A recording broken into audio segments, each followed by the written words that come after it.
The smoke alarm didn't just scream. It chirped, a rhythmic, nagging sound that finally broke the very thin veneer of civility in the kitchen.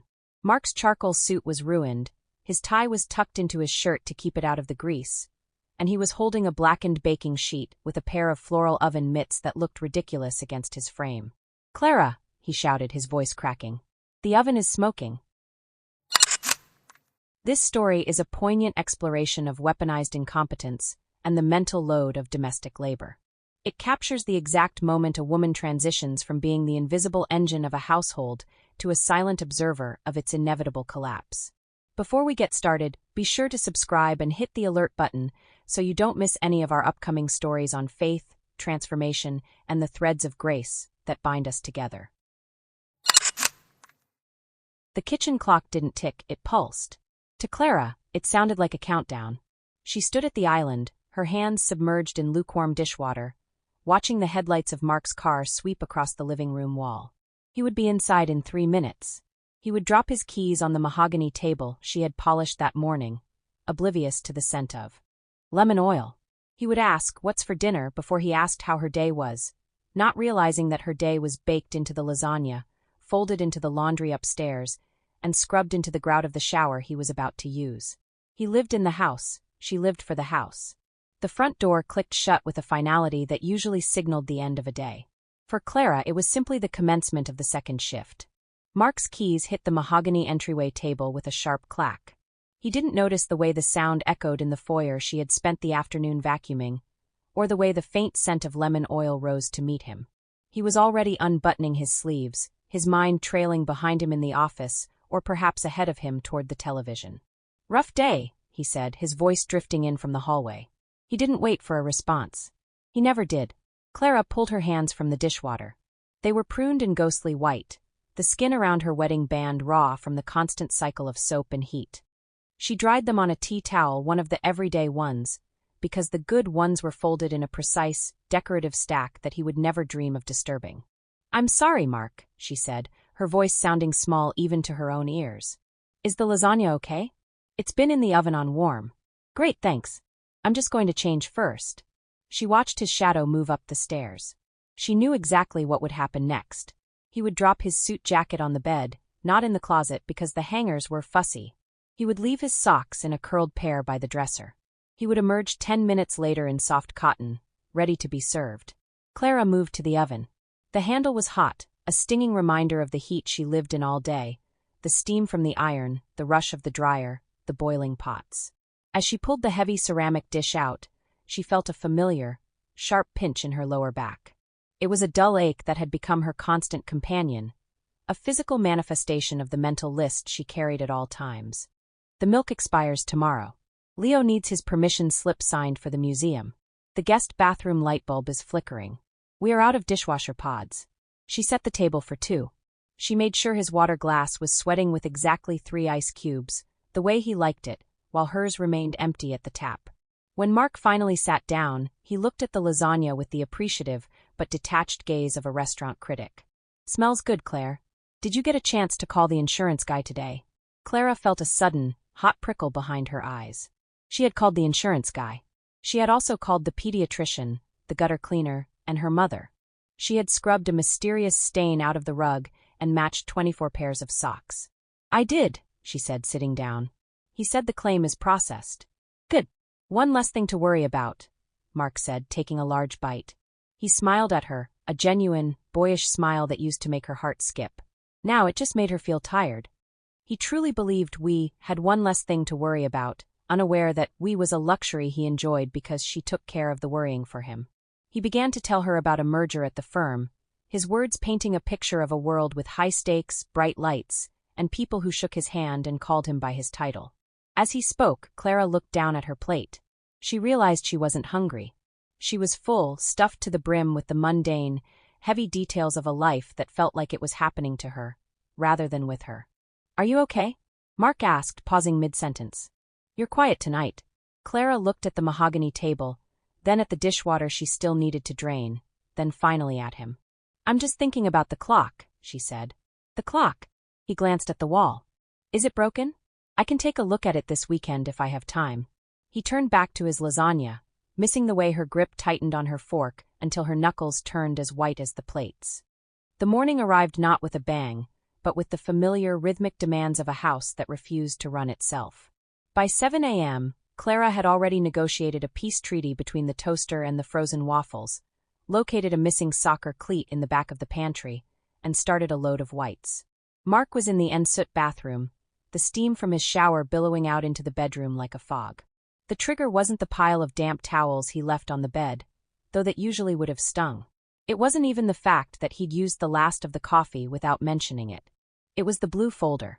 Mark stepped into the kitchen, smelling of expensive sandalwood and crisp confidence. He checked his watch, then scanned the counter.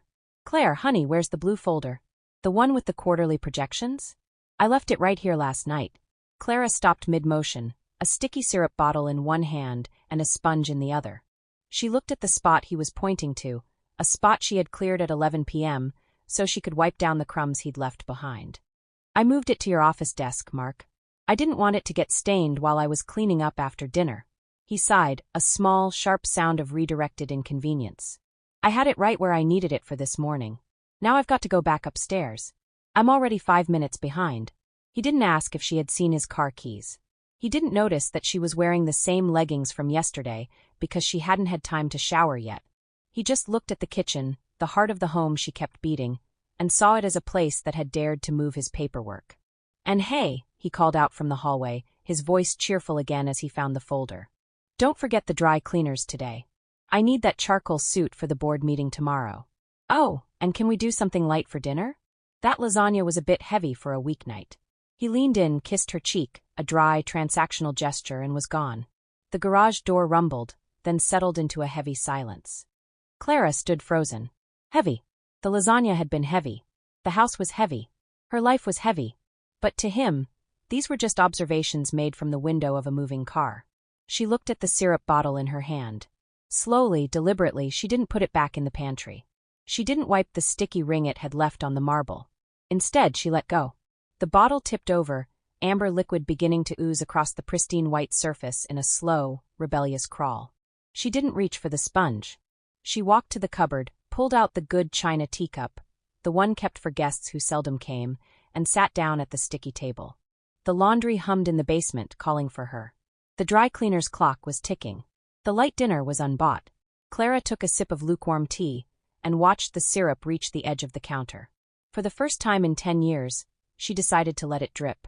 Clara didn't clean the syrup. She didn't even close the bottle. For the first time in a decade, Clara simply walked out. She walked past the mountain of laundry in the mudroom, her eyes fixed straight ahead. She grabbed her purse, the one she usually only used for grocery runs and school functions, and her car keys. She didn't check the fridge to see if there was enough milk for tomorrow. She didn't leave a note on the island explaining where she was going or what was for dinner. She drove until the suburban sprawl gave way to the older, leafier parts of the city. She stopped at a small art supply store she used to frequent when she was a university student, back when she believed she would be a gallery artist, not a curator of dust. The bell above the door chimed, a silver sound that felt like a greeting. The smell of the shop, linseed oil, turpentine, and heavy paper, hit her like a physical wave. It smelled like a person she used to know. "Can I help you find something?" the clerk asked. "Charcoal," Clara said, her voice steadier than it had been in years. "And a heavy-grade sketchbook. The largest one you have." She spent the afternoon in a public park, sitting on a bench with her back to the world. She didn't draw the trees or the children playing. She drew the shadows. She drew the way the light trapped objects against the ground. She drew until her fingertips were stained black, a mess that no amount of lemon oil or dish soap could justify. She didn't check her phone once. Mark pulled into the driveway at 6:15 p.m. He was thinking about the light dinner he'd requested and the charcoal suit he needed for the morning. He unlocked the front door and stepped inside, expecting the usual sensory hug. The scent of cooking, the hum of the dishwasher, the soft glow of the lamps Clara always turned on at dusk. Instead, he met a wall of cold, dark silence. He flicked the light switch. The foyer looked the same but different. His keys clattered onto the table, but the sound felt lonely. He walked into the kitchen and stopped. A thick, amber pool of syrup had migrated across the marble, dripping onto the floor in a sticky, congealed mess. The sink was overflowing with the breakfast dishes. A soggy waffle sat like a shipwreck in a bowl of cold water. There was no garlic, no roasting chicken. Only the faint metallic scent of an empty house. "Clara," he called out. His voice held a note of genuine confusion, then a flicker of irritation. He walked into the dining room. The good china teacup sat alone on the table, a single dark ring of dried tea at the bottom. He moved to the laundry room, expecting to find her there. The washer sat idle. His white shirts were a damp, sour-smelling heap in the bottom of the drum. Then he heard the front door. Clara walked in. Her hair was windblown. There was a smudge of black charcoal on her cheek, and a look in her eyes he didn't recognize. She wasn't carrying groceries. She was carrying a large, spiral-bound book. Mark stood in the doorway of the kitchen, gesturing vaguely at the syrup on the floor. "Clara? What happened? The house is. It's a mess. And I don't have my suit for tomorrow." Clara looked at the syrup. Then she looked at the man she had built a world for. "The house isn't a mess, Mark," she said softly, setting her sketchbook down on the mahogany table. "The house is lived in. I'm the one who is the mess. But I think I'm feeling much better now." He stared at her, completely lost. "But what about dinner?" Clara smiled. It wasn't a mean smile, but it was distant, as if she were looking at him from the far end of a very long tunnel. "I'm not sure. I ate a sandwich in the park. I suppose you'll have to look in the pantry and see what you can find." Upstairs, the sound of pipes groaning preceded the heavy thrum of the bathtub faucet. Clara didn't just turn it on. She let it run full blast, a deliberate wall of noise that announced her unavailability. Downstairs, Mark stood in the center of the kitchen, feeling like a stranger in a room he technically owned. The silence of the house was punctuated only by the rhythmic drip, drip, drip, of the syrup hitting the hardwood floor. Mark opened the fridge. He expected to see a plan, Tupperware labeled with days of the week, or perhaps a pre-marinated protein ready for the pan. Instead, he saw raw ingredients. A head of lettuce. A carton of eggs. A jar of olives. "Okay," he muttered to the empty room. "Omelet. I can do an omelet." He reached for a frying pan. He realized he didn't actually know which one was the non-stick one Clara always talked about. He grabbed a stainless steel skillet that looked professional. He turned the burner to high, figuring heat was the key to speed. The sequence of failures was rapid. He dropped a hunk of butter into the screaming hot pan. It didn't melt so much as it vanished into a cloud of acrid blue smoke. He cracked 2 eggs directly into the pan. They hissed violently, the edges turning into brown, lacy plastic instantly while the centers remained snotty and cold. He realized he didn't have a spatula. He opened 3 different drawers, finding rolling pins, strawberry hullers and corn-on-the-cob holders before finding the turners. By then, the eggs were fused to the steel. He scraped at the pan, the metal-on-metal screeching like a wounded animal. He eventually plated a grayish, rubbery mound that looked less like a meal and more like an industrial accident. As he sat at the edge of the sticky kitchen island, poking at his dinner with a fork, he looked around. He noticed, for the first time, how many things were out of place when Clara wasn't moving them back into place. The mail pile was leaning precariously. A light layer of dust sat on the baseboards he usually walked past without a thought. The dishwasher was full of clean dishes that he had no idea where to put away. He heard the water stop upstairs. The silence that followed was even heavier than the noise.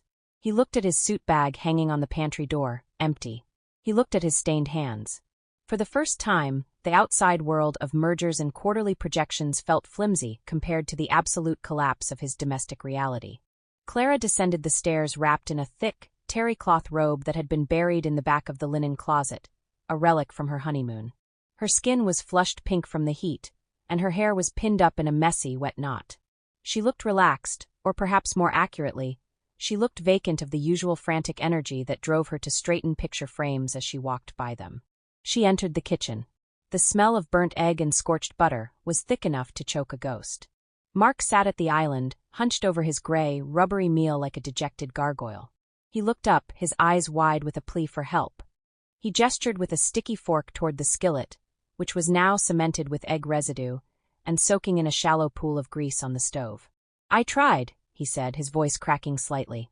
The pan stayed hot longer than I thought it would." Clara didn't look at the pan. She didn't look at the pool of syrup, which had now reached the floorboards and begun to tackify into a dark, dust-trapping sludge. She didn't even look at the scorched butter splattered across the backsplash she had deep-cleaned on Sunday.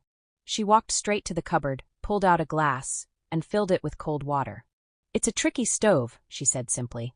Her tone was conversational, the way one might discuss the weather with a stranger at a bus stop. She took a long, slow sip of water, her gaze fixed on the dark window. The back door kicked open. Their teenage son, Leo, thundered in, the smell of sweat and outdoor air trailing behind him. "Hey," Leo grunted, his eyes fixed on his phone. With the practiced, effortless fluidity of a boy who had never known a floor to stay dirty, he shucked off his heavy backpack. It landed with a bone-shaking thud right in the middle of the walkway. His grass-stained sneakers followed, kicked off one by one landing near the fridge, the other skidding into the puddle of syrup. "Starving," Leo muttered, heading for the pantry. "What's for dinner? Also, I need these jerseys washed by tomorrow morning for the away game." He dropped his sweat-soaked practice jersey onto the kitchen island, inches away from Mark's plate. In the past, this was the moment the Clara machine would engage. She would have caught the bag before it hit the floor, scooped up the shoes, tossed the jersey in the wash, and had a plate of balanced nutrition in front of Leo within 10 minutes. Tonight, she just watched a single bead of condensation roll down her glass. Mark looked from the jersey to the bag, then at Clara. "Claire?" "Leo just. The bag is in the way. And the syrup." Clara turned, her expression unreadable.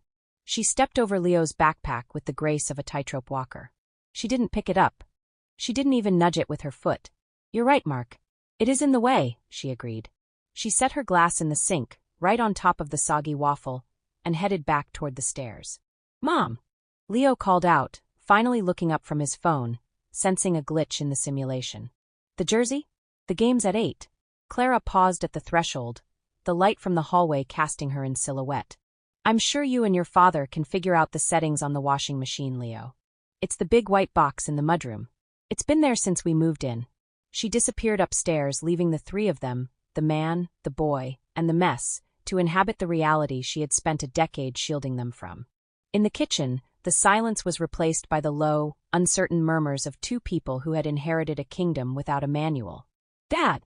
Leo asked, poking his jersey with a finger. "It's kind of sticky from the syrup on my shoe." Mark looked at the mess, his jaw tight. "I know, Leo. I'm on it. Just grab the bag and the shoes. We'll do it all at once." They migrated to the mudroom, a narrow space that Clara usually navigated with the efficiency of a high-speed processor. To Mark and Leo, it looked like the cockpit of a foreign aircraft. The washing machine sat there, white and stoic. Mark stared at the dial. It was a digital interface cluttered with words that felt like a different language. Perm press, delicates, heavy duty, soil level, extra rinse, steam sanitize. "Just hit normal," Leo suggested, leaning against the dryer. "I can't just hit normal, Leo. This is a charcoal blend suit and your jersey is synthetic. If I ruin these, your mother will." He stopped.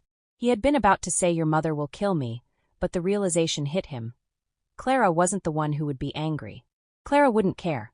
The consequence was no longer her temper. It was simply having nothing to wear. Mark opened the cabinet above the machine. It was a Tetris grid of plastic bottles, sprayers, and boxes. "Is it this?" Leo reached for a bright green bottle. "That says fabric softener," Mark read, squinting. "No, that's for later. Or maybe before. I think it goes in a separate hole." "What about this one?" Leo pulled out a tub of OxyClean. "That's a powder. The machine has a tray for liquid. Don't put powder in the liquid tray, it'll clog." Mark sounded confident, though he was guessing. They began a frantic search, pulling back rows of starch, woolite, and scent beads. "Where does she keep the actual soap?" Mark hissed, his frustration mounting. He checked under the sink. He checked behind the door. He even checked the top of the water heater. It wasn't there. The truth was that Clara kept the detergent in a decorative ceramic crock to keep the mudroom looking aesthetic, a detail she had mentioned 3 years ago and Mark had filtered out as domestic noise. "Forget the soap for a second," Mark said, wiping sweat from his forehead. "Let's just get it loaded." He stuffed his suit trousers, the syrup-stained jersey, 3 pairs of Leo's socks, and for some reason, a bath mat into the drum. He shoved the door shut. It wouldn't lock. A red light flashed, unbalanced load. "It's yelling at me," Leo whispered. Mark growled and began twisting the dial. Click, click, click. The machine beeped mockingly. He tried to pull the door open to rearrange the clothes, but the safety lock had engaged. Now his suit was trapped in a dry, soapless tomb with a sticky soccer jersey. "Check YouTube," Mark commanded. "I did," Leo said, staring at his phone. The guy says we need to check the drain filter if it's flashing red, but he's using a different model. Dad, the jersey is still in there. I really need it. I know you need it. Mark snapped, the weight of the kitchen mess, the ruined eggs, and the trapped laundry finally breaking his composure. Upstairs, the floorboards creaked.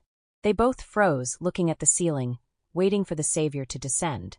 But there was no footsteps on the stairs. Only the faint, distant sound of a radio playing a jazz station Clara hadn't listened to in years. The sun rose on a house that felt fundamentally altered. Usually by 7:30 a.m., the air would be thick with the smell of toasted sourdough and the frantic but efficient symphony of backpacks being zipped and coffee being poured. Today the house was cold. Clara woke up at 8:15 a.m. For a moment, her heart hammered against her ribs, the habitual panic of the late mother. But then she felt the cool, undisturbed sheets on Mark's side of the bed. She listened. There was no sound of a shower, no rustle of a silk tie. She didn't get up.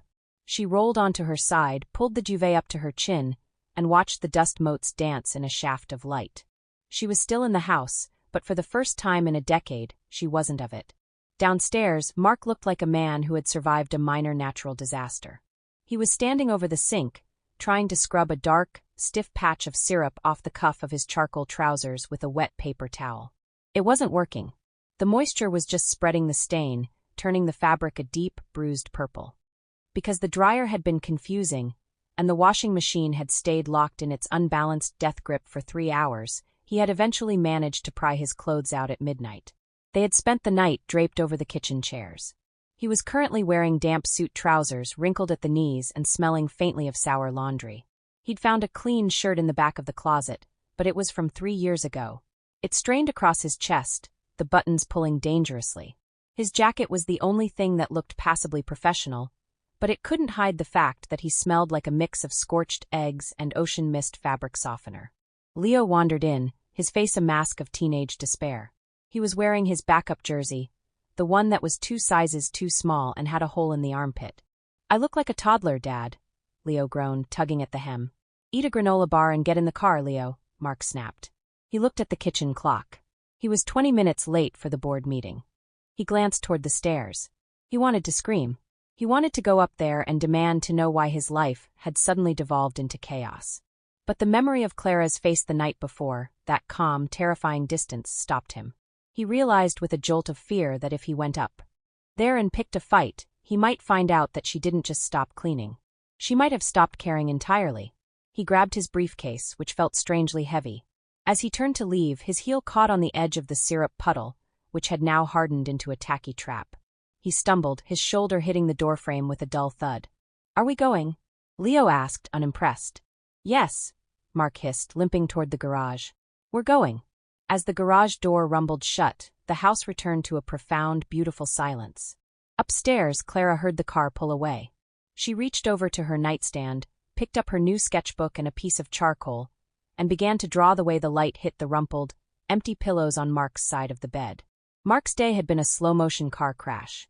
Between the sticky residue on his trousers and the fact that he'd had to keep his suit jacket on during a 4-hour meeting in a stifling boardroom to hide his wrinkled shirt, he was at his breaking point. The thought of the dinner party, the annual executive round table he hosted for his boss and 2 senior partners, was the only thing keeping him upright. If he could just get the house back to its Clara standard before 7 p.m., he could pretend the last 24 hours were a fever dream. The professional intervention at 2 p.m., Mark did something he'd never done in his life. He called a premium, same-day cleaning service. "I don't care about the cost," he told the dispatcher. "I need a scorched earth cleaning. 3 people. Now." He left work early, arriving home at 3:30 p.m., just as a bright white van pulled into the driveway. He felt a surge of triumph. Money could solve what his hands couldn't. He led the 3 women in uniforms into the kitchen like a general reclaiming lost territory. "The kitchen is a priority," Mark directed, pointing at the congealed syrup and the blackened skillet. "Then the laundry room. There's an issue with the washing machine. And please just make it look like someone lives here who actually cares." The cleaners traded looks but set to work with professional detachment. Mark retreated to the living room, checked his watch, and waited for the sound of Clara descending the stairs to admit defeat now that help had arrived. The silent observer Clara didn't come down until 4:30 p.m. She didn't look defeated. She looked rested. She was wearing a simple black dress and held a book in her hand. She stopped on the bottom step, watching the cleaners move with frantic energy. One was scrubbing the baseboards, another was using a scraper on the syrup puddle. The house smelled intensely of bleach and synthetic lavender. Mark stood by the fireplace, adjusting his tie in the mirror. "I figured you could use a hand, Claire, since you were clearly overwhelmed yesterday. They'll have the place back to normal in an hour. I even ordered the catering from that French place. All we have to do is set the table." Clara didn't get angry. She didn't thank him. She simply watched the woman scrubbing the floor. "It's very clean, Mark," Clara said softly. "But you forgot one thing." "What's that?" "The cleaners don't know where the good napkins are. They don't know that Mr. Henderson is allergic to the lilies you put in the vase. They don't know that the third chair from the left has a loose leg that needs to be positioned just right." She smiled, and it was a cold, brittle thing. "They can clean the house, but they can't perform the soul of it. That's what I did. And I'm retired." 7 p.m. arrived. The house was sparkling, the catering was laid out on silver platters, and the wine was breathing. On the surface, it looked like a success. Then the doorbell rang. Mark opened the door to his boss, Arthur, and his wife, Diane. "Arthur! Diane! Come in, come in." As they stepped into the foyer, the atmosphere shifted. Usually, Clara would be there to take coats, offering a specific compliment to Diane and a drink to Arthur within 30 seconds. Tonight, Clara was sitting on the sofa in the living room, her feet tucked under her, reading. "Clara, dear, you look so relaxed," Diane said, her eyes darting around the room. She noticed the catering boxes tucked under the counter and the fact that the good napkins were still in the drawer. Mark had put out paper ones because he couldn't find the linen ones. "I am, Diane," Clara said, not standing up. "Mark handled everything tonight. Didn't you, Mark?" Mark stood in the center of the room, his face flushed. The house was clean, but the rhythm was gone. He realized he didn't know how to start the hors d'oeuvres. He didn't know where the corkscrew was. He didn't know how to keep a conversation going while also managing the kitchen. He looked at Clara, a silent plea in his eyes. "Please, just for tonight, help me." Clara turned a page in her book. "The Pinot is in the cellar, Mark. I think you'll need the key. I believe it's in my jewelry box. Or maybe the mudroom. I can't quite remember." The shift in the room was palpable. It was as if a physical border had been drawn between the kitchen and the living room. On one side was the frantic, clattering chaos of the men. On the other, a pocket of surreal, quiet stillness. Mark and Arthur stood over the French catering containers like two men trying to disarm a bomb. Without Clara to plate the food, the elegant dinner looked like a series of expensive puzzles. Do we microwave these?" Arthur asked, poking at a container of cocoa vin. He looked out of place, his silk tie draped dangerously close to a smear of sauce. "No, I think they go in the oven," Mark whispered, his forehead beaded with sweat. "But I don't know the temperature. And I can't find the serving platters. I think they're in the high cabinets, but I'd have to get the step stool from the garage." "Where's the wine, Mark?" "I brought this 2015 Bordeaux, and we haven't even opened a bottle of water." Mark looked toward the living room, his eyes pleading, but Clara didn't even turn her head. He was forced to begin opening every drawer in the kitchen, the sound of slamming wood and rattling cutlery providing a frantic percussion to the evening. Diane sank into the armchair opposite Clara. She didn't look offended by the lack of a drink or the fact that her host was reading a book. Instead, she watched Mark stumble over a trash can in the kitchen with a look of profound, weary recognition. "It's quiet in here," Diane remarked, smoothing her skirt. "Usually, I can't hear myself think over the sound of Clara, the whirlwind. The whirlwind stopped blowing, Diane," Clara said, finally closing her book. She looked at the other woman, really looked at her. "I realized I was the only one keeping the house from floating away, and I decided to see what happened if I just let go." Diane leaned forward, her voice dropping to a conspiratorial whisper. "How does it feel?" Clara leaned back, a genuine, soft smile touching her lips. "It feels like I've been holding my breath for 10 years, and I just took my first gulp of air. My hands are stained with charcoal, the laundry is a disaster, and I have no idea what we're eating for dinner. And for some reason, I'm perfectly fine." Diane looked back at the kitchen, where Arthur was now trying to use a steak knife to pry a lid off a container. A small, subversive spark lit up in her eyes. She kicked off her heels, tucking her feet onto the cushions just as Clara had. "Arthur hasn't made his own toast in 20 years, Diane said. "He thinks the bread fairy lives in the toaster. Watching him try to find a napkin is the most entertainment I've had all quarter." The silence between the women was comfortable, punctuated by the occasional clack of a dropped spoon from the kitchen. Suddenly, a loud pop echoed from the kitchen, the sound of a cork breaking inside a bottle, followed by Mark's muffled curse. "Mark!" Arthur's voice drifted in, sounding genuinely distressed. "I think the oven is smoking. Is it supposed to do that?" Clara didn't move. She didn't even flinch. She just looked at Diane. "Would you like to see my sketches? I started a new one today of the shadows in the hallway. They're much more interesting than the hallway itself." "I'd love to," Diane said, completely ignoring her husband's call for help. The smoke alarm didn't scream. It chirped, a rhythmic, nagging sound that finally broke the thin veneer of civility in the kitchen. A tray of bacon-wrapped dates, the light appetizers Mark had insisted on, had been forgotten under the broiler. Mark emerged from the kitchen, his face a frantic shade of crimson. His charcoal suit was ruined, his tie was tucked into his shirt to keep it out of the grease, and he was holding a blackened baking sheet with a pair of floral oven mitts that looked ridiculous against his frame. "Clara!" he shouted, his voice cracking. "The oven is smoking, the Bordeaux is corked, and Arthur and I have been in there for 40 minutes trying to figure out how to plate a salad. Can you please just stop this performance and come do your job?" The living room went silent. Diane froze, her glass halfway to her lips. Arthur, lingering in the kitchen doorway with a smudge of flour on his forehead, looked like he wanted the floor to swallow him whole. Clara didn't flinch. She didn't even put her sketchbook down. She simply looked up, her eyes clear and terrifyingly calm. "My job, Mark?" she asked. Her voice was quiet, which made it carry further than his shout. "Which one? Because I don't remember seeing a job description when I signed the marriage license." "You know what I mean." Mark gestured wildly with the burnt tray. "The house. The hosting. The everything. I work 40 hours a week to provide for this family, and all I ask is that when I come home, the wheels are turning. That's the deal." Clara stood up slowly. She walked toward him, not stopping until she was inches away from the blackened tray. "The wheels don't turn, Mark. I turn them 80 hours a week," she said. "You think you provide. You provide the currency. I provide the life. You provide the mahogany table. I provide the reason people want to sit at it. You provide the house. I provide the home.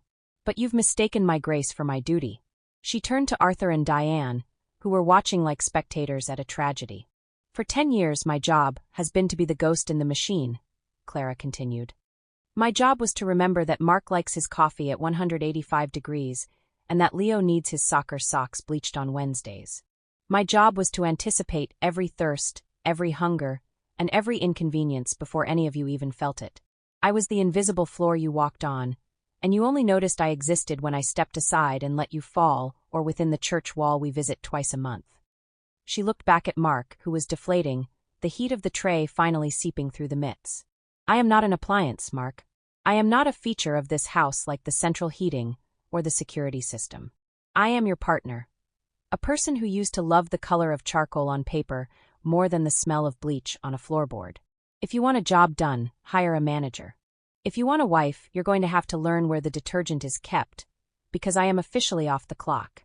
And I need to be seen as a human, as a person, and as someone who you once called a friend. A friend is not a slave, and I feel like I have become a slave to you, our son in this house." The room remains still and Mark is quiet. "The Bible says husbands ought to love their wives just as Christ loved the church, and I don't feel it. I don't feel loved. I don't even see love. You working 40 hours a day benefits the family, including yourself. But where is my individual reward? Where is my individuality honored or celebrated? Where do you go out of your way to ensure that the woman that you married feels treated special or seen?" She reached out and took a single, unburnt date from the edge of his tray, ate it, and looked at Diane. "I think the smoke alarm is a bit much, don't you? Let's go sit on the porch. I want to show you the sketch I made of the garden at dusk." Clara returned her attention to Diane. She then walked past him, her shoulder brushing his damp suit, and led Diane out the French doors. Mark was left standing in his pristine, smoke-filled kitchen, holding a tray of ash, finally realizing that the wheels had stopped because the person turning them had simply let go of the handle. Later that night, long after the guests had fled and the smell of charred dates had been scrubbed from the air, Mark sat alone in the dark living room. He had found a small, leather-bound Bible tucked into the side table. This was the Bible Clara read every Sunday morning while he was usually sleeping off a long week of providing. He opened it to the passages he had heard 1,000 times but never truly internalized. His eyes fell upon the mandates for a husband: to love his wife as his own body, and to honor her as a co-heir of the grace of life. The realization hit him with the force of a physical blow. He had viewed his headship as a corporate title that granted him a domestic staff of one. He had confused leading a home with ruling a kingdom. In the eyes of his creator, his duty wasn't just to bring home a paycheck. It was to be the first to sacrifice, the first to notice a burden, and the protector of his wife's spirit, not just her bank account. By ignoring her invisible labor, he hadn't just been a busy husband. He had been a negligent steward of the soul entrusted to his care. He had allowed her light to dim so that his could shine brighter in the outside world. He was a guest in his own house, and he had forgotten to even say thank you. The next morning, the sun rose on a different kind of house. Mark didn't wait for the alarm or the smell of coffee. He was up at 5:30 a.m. He didn't go to his office. He went to the mudroom. He sat on the floor in front of the washing machine, his Bible on one side and a digital manual on the other. When Clara came downstairs at 8 a.m., she didn't find a frantic mess or a man waiting to be served. She found Mark in the kitchen. He wasn't trying to perform a miracle. He was simply standing at the counter, clumsily peeling oranges for Leo's breakfast, his suit jacket nowhere to be seen. He looked up at her, and for the first time in years he didn't look at her as a wife, a mother, or a housekeeper. He looked at her as a person he was terrified of losing. "I'm starting with the laundry," he said, his voice thick and humbler than she had ever heard it. "And then I'm going to scrub the floor. Not because it's a job, Clara, but because I've been asleep, and I'm finally trying to wake up." Clara watched him for a long time. She didn't offer to help. She didn't tell him where the detergent was. But she did sit down at the table, picked up her sketchbook, and for the first time in a decade, she began to draw him. The following Sunday, the house didn't smell of bleach or desperation. It smelled of pine cleaner and the fumbling, earnest effort of two men trying to learn a language they had lived around for years but never spoken. Leo was standing in the laundry room, staring at a pile of dark clothes with the same confusion a scholar might bring to a dead tongue.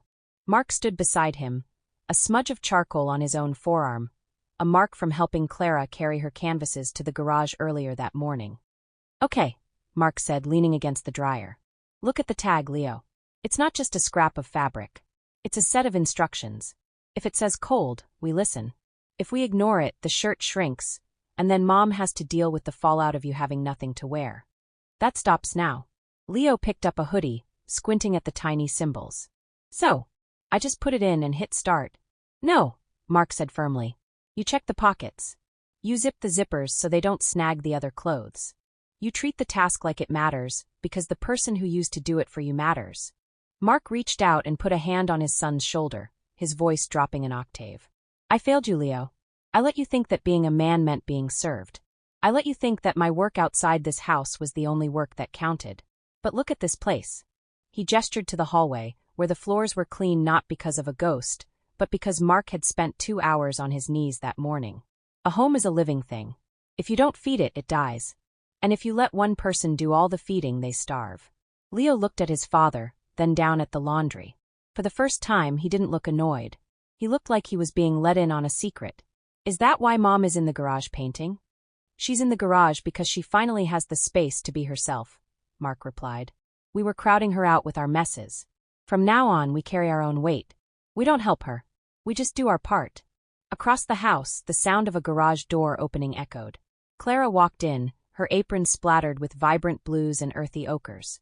She stopped at the entrance to the mudroom, her eyes traveling from the sorted piles of laundry to the two men standing over the machine. She didn't say thank you. She didn't need to. The thank you was in the fact that she could walk straight to the kitchen, pour herself a glass of water, and sit down without looking at a single chore. Mark looked at her and offered a small, tired nod, the nod of a partner, not a boss. "Leo's handling the darks," Mark said. "I'm starting on the bathrooms. Do you need anything for the studio?" Clara leaned against the doorframe, a stray lock of hair falling over her eyes. For the first time in 10 years, the heavy look was gone from her brow. "No, Mark," she said softly. "I have everything I need right here." The cycle hadn't just been broken. A new one had begun, one where the burden was shared. The silence was filled with conversation, and the house finally became a home for everyone inside it. Thank you for spending time with us today on Threads of Grace. This story serves as a stark mirror for the silent labor that often goes unacknowledged in a marriage. It suggests that honoring a wife goes far beyond providing a paycheck or a thank you for a meal. It requires an active awareness of the person behind the tasks. 1 Peter 3:7 says, "Husbands, in the same way be considerate as you live with your wives, and treat them with respect as the weaker partner and as heirs with you of the gracious gift of life, so that nothing will hinder your prayers." And Ephesians 5:25 says, "Husbands, love your wives, just as Christ loved the church and gave himself up for her." To honor your wife is to acknowledge that a peaceful home is not a default setting. It is a curated environment. When the laundry is folded, the fridge is stocked, and the social calendar is managed, it isn't magic. It is her time, her energy, and her mental space. Value her and value that. If a specific part of today's story resonated with you, I'd love to hear it. Leave a comment with your thread of the day. To make sure you never miss a page in this story we're building, please hit subscribe. And if you found value here, sharing this episode with one friend is the greatest way to help our community grow. Until next time, walk in grace.